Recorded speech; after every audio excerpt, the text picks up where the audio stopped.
Hello everyone and welcome to SuttonsDaze and to day 2 of this series of things that you need to stock up on now, okay, or should consider stocking up on now.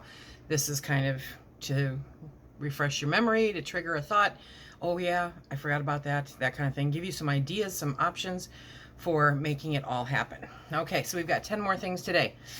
And I'm going to start off with something that is kind of where I left off yesterday a little bit. I mentioned cocoa powder.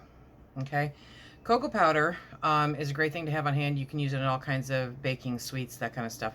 But in addition to that, if it's something that you and your family enjoy and consume, think of different kinds of like baking chips. So chocolate chips, peanut butter chips, vanilla chips. They've got a million of them out there anymore. You know, take a look at some of those. If you take those and vacuum seal them into a mason jar, then they're good for a long time. I've had some in there somewhere between 3 and 5 years. So yeah, that'd be 4, Lisa. So, you know, and they're still good. They're still perfectly fine to use and tasty. Don't ask me how I know this. Number 12 is dried fruit. Now this one gets a little, okay, you know, but it does come in handy to have. Here's what you don't want to do, okay?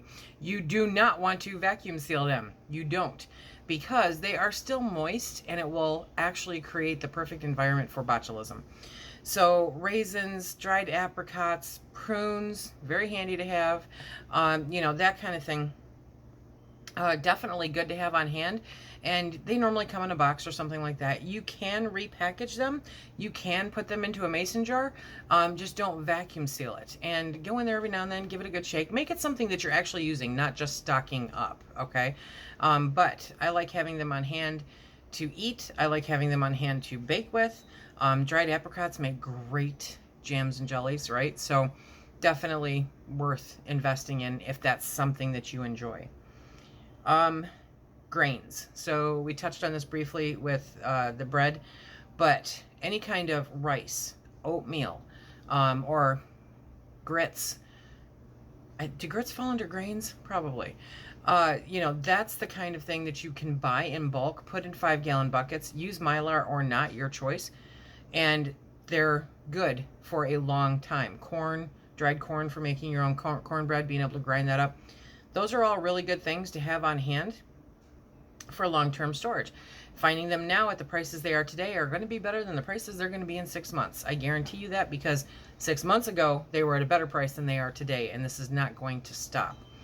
So stocking up on those kinds of grains, I know it's hard to find. I get that, but keep your eyes out, keep them open. Oatmeal is pretty easy to find just about anywhere, but as with just about anything else that you're going to put up for long-term storage, you want to make sure that they are safe and secure so that critters don't get to them, so that humidity and light don't get to them, right?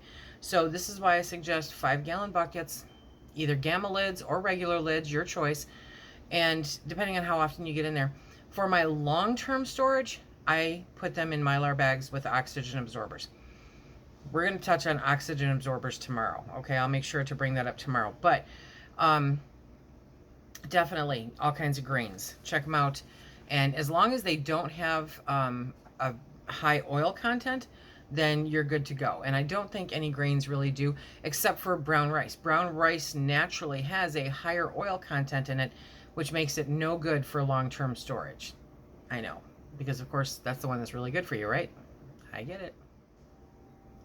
In addition to the grains, think cereals and think pasta. Now, when it comes to cereal, most of your Captain Crunch, that kind of thing, right? Those are good for 6 months to a year.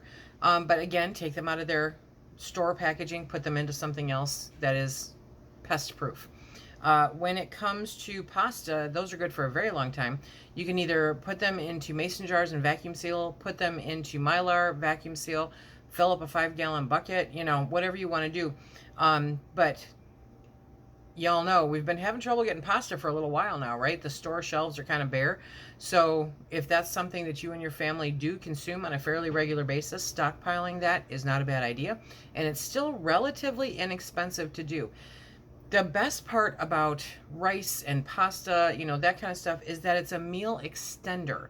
it can create a bigger meal than what was originally started off. So even something as simple as chunky chicken soup, okay? Any of the chunky soups. But if you stock up on cans of that and then you heat up, cook up some rice and add that to it, you've got a whole nother meal. Instead of being soup, it's more like a casserole kind of thing. But there's more substance to it. There's more oomph to it to get you through, okay? So this is really great for long-term storage. So pastas and cereals. If your cereals have fruit in them, do not vacuum seal them. And just don't. Just don't vacuum seal them. I know I showed before doing Raisin Bran. That was definitely short-term storage for us. And I should have thought of that. It was misleading. So don't vacuum seal cereal that has fruit in it. This is for your Cheerios. This is for your Rice Krispies. This is for your Bran Flakes or Captain Crunch. Okay, next is peanut butter and jelly. Peanut butter and jelly. The world cannot survive without peanut butter and jelly. Right now, try to find some peanut butter. Yeah, right. We actually went into Walmart this morning because my pickup order said that they were out of something and we wanted to prove them wrong, and we were right. Anyway, and we decided, hey, let's go look at the peanut butter aisle, right? Because all that thing with Jif, let's see what happened. Well, I ended up throwing away, it's heartbreaking, 22 large jars of Jif peanut butter. That was a year's worth of peanut butter around these parts, okay? We kind of go in spurts, but for the most part, we will go through a couple of those big jars in a month. Now I'm waiting on my coupons to come in from Jif. So we decided, Phil's like, can we get some kind of peanut butter? I'm like, whatever kind you want, because I'm a Jif kid, period. It didn't matter. It didn't matter what kind of kid you were. The only peanut butter in that aisle was the Great Value brand. I couldn't get Skippy. I couldn't get anything else. It was amazing to see. So definitely, peanut butter and jelly. You can make a lot of jams yourself if you're into that. If not, stock up on some jelly. Both of those things have a pretty decent shelf life. I normally look at the peanut butter because it has oil for at least a year. I don't really go past a year. So figure out how much you go through a month and just, multiply that. Peanut butter is a great caloric food. It has the calories, it has the fat, it has the protein. Is it a balanced diet? No. Okay, but if you put it on a stalk of celery, I bet it comes pretty close. Yes. So, I love peanut butter. It's a good food to have on hand. It's quick, it's easy. I mean, if we're exhausted, we're having peanut butter sandwiches for dinner. Seriously. So, peanut butter, jelly, they're great. Now we're going to talk a little bit about canned meats. If you're a home canner, you've got this, okay? Pressure canning meats is my love. I absolutely adore it. So we do chicken, we do pork, we do beef. We do beef in a couple different ways. We do fish. I can up some salmon almost every single year just to have some on hand. We don't eat a lot of fish, but we do eat some, and the salmon patties are my favorite. But you can subsidize that also with store-bought. Or if you don't home can, if you're not a home food preserver, then you can definitely buy this stuff already done, right? So canned tuna, sardines, salmon, kippers, any kinds of canned fish that are out there is good. Canned beef, they've got that Keystone beef. It's kind of pricey, but so is everything else right now. Canned chicken. Canned chicken is just ugly chicken, except it's in a tin can. But even that, the price has gone up significantly. Spam, Dak ham, if that's what you're into, that's great. There are other kinds of commercially canned meat, the corned beef, that people love. They love it. So if you love it, you know where to find it. If you don't know where to find it, and you don't know if you love it, try one before you stock up on a whole bunch, because they are just something you may need to, acquire a taste for. If I were starving, I would eat commercially canned corned beef. I'm not. Okay, number 16, canned fruits and vegetables. These are a great thing to have on your shelves. If you are a home food preservationist or not, Dime to a dollar says you're buying some kind of fruit already canned up from the store. It makes it so much easier. You're not losing your mind trying to get everything into jars. I mean, if you can do it yourself, that's awesome. But sometimes it's just not possible. And so we have peaches and pears and fruit cocktail and mandarin oranges. They're all, store commercially canned, on our shelves. And that's what gets us through the winter. That's what gets us, through just needing something sweet one day, is just go get some fruit off the shelf. It's great. And I highly recommend, the vegetables that are out there, whatever it is that you like that comes in a can, stock up on it. You can still run across lot sales. You can still catch them on sale for different things. Try your Save-A-Lots. Try your different discount grocery stores and see what they've got. Keep an eye on those dates and make sure the cans are not dented. But if you home can, you can do all that fun stuff. Could you recan a number 10 can? Please stop doing this. Okay? There is no safe, proven method for recanning already canned vegetables. So if you got a great deal and got a number 10 can of green beans for $3, and with the intent of recanning them, number one, you're going to have to reprocess them for the full time, which means you're going to have some really mushy green beans. There is no safe method for recanning tomato products. It's just not out there. And so you don't know what the acidity level is. You don't know what you have to bring it up to. You don't know how drastically it's going to change the taste. Can you use them in recipes that you're recanning? Absolutely. But just to buy a number 10 can with the thought that, ooh, look at, I'm saving $10. You're not, because there really is no safe way to recan it. Freeze it? Sure. Recan it? No. So, duck and run. The next one is, we talked about this briefly, ready-to-eat meals. And this could be just about anything. It could be the chunky soups and have some rice on the side, or just the chunky soups, progressive soups, whatever they are. You also have things like SpaghettiOs, ravioli. Remember, I made a pizza using ravioli. Hello. And there's tons of ready-to-eat meals that are canned up commercially that you can do. If you're a home food preservationist, then there's beef stew, there's chicken stew, there's soups, there's all kinds of things that you can do. I have a video, I'll pop the link down below, for canning your own Mississippi pork roast.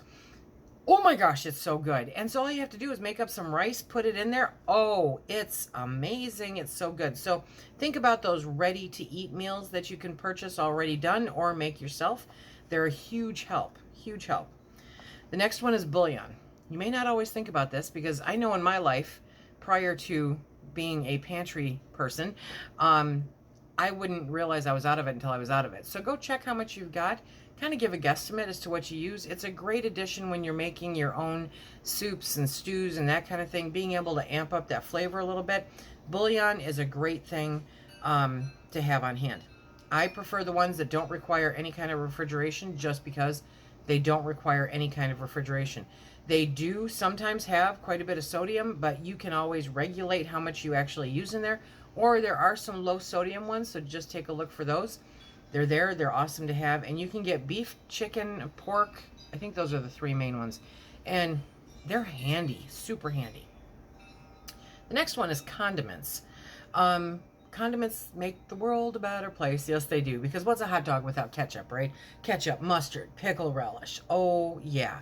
So you've got the pickles, the relish, the olives, the salad dressing and salad dressing mixes, gravy mixes, if you don't make your own, mayo unless you make your own, soy sauce and Worcestershire sauce. Worcestershire, whatever. Somebody schooled me on it, and I'm never going to remember it. Those two in particular, I'm going to put links down below for a really great option. They're actually powdered soy sauce and Worcestershire sauce, okay? And it's phenomenal because it doesn't take up a whole bunch of space having all those bottles on my shelf. I can just put in what I need because it's for the flavor, not the liquid content. So I think that it is probably the best way, and the way that I will do this moving forward. Instead of having a bottle of it someplace, I will have the dried powder so that I can add that to what I want. So my example is beef stroganoff. I love beef stroganoff, right? Super simple beef stroganoff using all of my can I tell you guys that? I think I can tell you guys that. I'm not going to tell you guys that. Look forward to the shelf-stable pantry meal coming up in July. We're going to have beef stroganoff. Yes, we are. Okay, the next one is like steak sauce, barbecue sauce, hot sauce. Yes, I know there's a shortage on sriracha right now, and they're not anticipating coming back with it available until September. So I'm sorry for all of the folks that require, you know, sriracha sauce. But hot sauce, horseradish powder. Hello, horseradish powder. Oh my gosh, this is amazing. Do you know a little bit of horseradish powder and a little bit of tomato powder, and you can make your own little bit of cocktail sauce for shrimp? Yep, it's just that easy. So I will have links for all of that down below for you, because that to me makes much more sense and is much easier to maintain and regulate in my pantry than a bunch of little bottles all over the place, you know? I'm going powdered whey. Yes, I am. The next one is dehydrated. Dehydrated foods are abundant. They're all over the place. And some of the easy ones that I can refer to are instant potatoes, stew mixes, soup mixes. Think about Bear Creek soups. Now, I'm going to admit, you know, I don't eat a lot of this stuff, but Bear Creek soups, I love. I love them so much. And so I made it a point to go get a case of three different flavors I think I've got up there. I've got a broccoli and cheese, a potato and cheese, and a chicken tortilla, or a tortilla soup. And I add a jar of my home canned chicken to it. Oh, yes. Okay. It's so good. So those kind of, you know, those kind of things. Dehydrated onions are fantastic. Dehydrated peppers, garlic, soup mixes. Don't forget your onion soup mix, because you can use that for so many different things. But instead of spending all that money, get the ingredients and make your own. I've got a video. I have a video. Okay, garlic. I mean, there's a ton of dehydrated foods that you can look at, or you can make yourself. If you have a dehydrator and a whole bunch of frozen mixed vegetables, take them out of the freezer, free up that space, put them in the dehydrator, get them all dried, do everything you're supposed to do, and then put them in jars up in your pantry, and you have saved all of that space. They are great to add to soups and stews and that kind of thing, casseroles. Fantastic. So dehydrated foods. Yes, those are our foods for today, okay? That's a lot. I think I was talking really fast. But I'm going to put the links down below for the powdered items that I talked about, because that's why I'm saying if you do it different, you know, you can do the same thing, but do it a little bit different, and it'll create a whole bunch of new space and a whole bunch of new opportunities for you. And that's where the Worcestershire powder or the soy powder or the horseradish powder comes into play, because you no longer have to worry about all those glass bottles. You always have it on hand. It's absolutely fantabulous. Remember, somebody suggested that I create a PDF with this entire list on it. So that's what I'm going to do, and I'll make that available for video number 3, which is tomorrow. And I hope that you guys come back for that one.